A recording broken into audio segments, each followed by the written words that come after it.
এটা মুন্নি বান্ধবী বাড়িতে আছস? মুন্নি আরে ভালো আছস? ভালো কেমন আছো? এই তো ভালো। এখন আসলাম একটা মানে বিপদে পড়ে তোর কাছে অনেকদিন পর। মেলা দিন পর তো হ্যাঁ। কি বিপদ এমন পড়ছো? তুই তো জানিস একসাথে লেখাপড়া করছি আমরা। এখন মানে লেখাপড়া করে আমি চাকরি এতদিন মানে পাই নাই আর কি। তো লাস্ট কালকে একটা চাকরি মিল হয়েছে। এখন টাকা লাগে 50,000। 50,000 টাকা লাগে। আমি খুব কষ্ট করে 30,000 টাকা জোগাড় করছি। এখন আর 20,000 টাকা হইলে খুব উপকার হয়। তোর কাছে কি হবে? 20,000 টাকা হইব, কিন্তু ও তো বাসায় নাই। ও বাসায় থাকলে মনে করো ওর সাথে কথা বলে ইয়ে করতে পারতাম। তাহলে ওর সাথে একটু কথা বল, কথা বলে দেখ, আমার অনেক বড় উপকার হবে।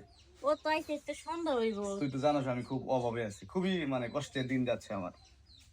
এটা তো বুঝতে পারছি, কিন্তু ও যদি মনে কর থাকতো তাহলে একটু ভালো হতো। হাত ধরেন।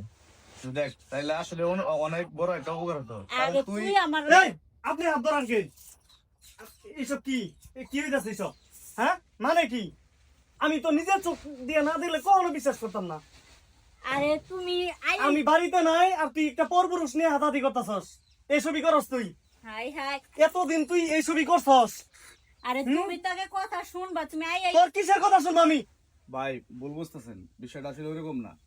এই বেটা এদিকে হও। তুমি আগে কথা শুনো। এই পোলা ঢাকাটা আরে এইসব নষ্টামি করস? হাই রে, তুমি আগে থামো। আমি 2টা মাস বাইরে ছিলাম, তোরা 2টা মাস এইসবই করছস। দেখছো, কথার আগে হলো না, মাথা হলো না, হুট করে আইয়া তোর 2টা রেজেলে দিম। এই এই দেখছস কোন ভাই পাগল? বিষয়টা 2টা বুঝেন, রেজেলে শুনেন, দিম। তুমি আমার কথা শোনো আগে। ফোন দিবার দে। কেমনটা লাগে? শুনেন ও বিষয়টা ওই হচ্ছে আমার ক্লাস ফ্রেন্ড কলেজের, পাগল জানি এসে কই থেকে। ছোটবেলায় আমরা একসাথে পড়াশোনা করতাম। একসাথে পড়াশোনা করছি, এমন অনেকদিন- কি মাস্টার্স একসাথে কমপ্লিট করছি। পাগল জানি এসে কই থেকে। আগে তুমি কথা শুনো। ও তো পড়াশোনা রানিং চালায় গেছে, আমি তো আর এখন কিছু করি না, চাকরি বাকরি করি না। ও হচ্ছে আমার খুবই ঘনিষ্ঠ বন্ধু। একসময় ও আমার সাহায্য করছে। ওদের পরিবার আগে খুবই ভালো অবস্থানে ছিল, এখন হয়তো একটু সমস্যাতে পড়ে আছে আঙ্কেল মারা যাওয়ার পরে। ও আসছে, ওর একটা চাকরি হয়েছে, ভালো একটা কোম্পানিতে চাকরি হয়েছে। ওর হচ্ছে 50,000 টাকা লাগতেছে। ও কোনো মতো নাকি ওর মামার বাড়ি থেকে মানে টুকটাক মিলাই টিলে 30,000 টাকা ম্যানেজ করছে। আর 20,000 টাকা আমার কাছে হাওলা চাইতে আইছে। পরে তো আবার দিয়ে দিব। আমি ওরা আবার বললাম যে তুই যাইছ ভালো হয়েছে, কিন্তু আমার কাছে তো নাই।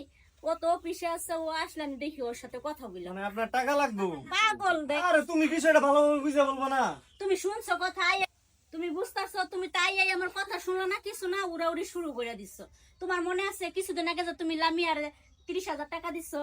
ও যে বিপদে পড়ে আইছিল আমাকে বাসায় তোমার কাছে, পরে যে তুমি দিছিলা, আমি কি তোমার একবারও কইছি যে দিও না?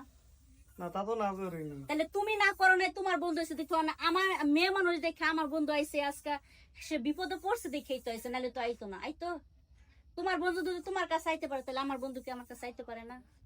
তুমি ঠান্ডা মাথা করে বুঝছো এখন? আচ্ছা থাক, তোদের টাকা পয়সা লাগবে না, আমি অন্য জায়গা থেকে ম্যানেজ করে নিতে পারবো, ঠিক আছে? তোরা ঝগড়া করিস না বিষয়টা নিয়ে। ভালো থাকেন ভাই। আসি। এই শুনো শুনো শুনো ভাই টাকা আসলে- লাগবে, লাগবে আসলে না। ভাই আমি Manage বিষয়টা করতে বুঝতে পারবো। পারি নাই।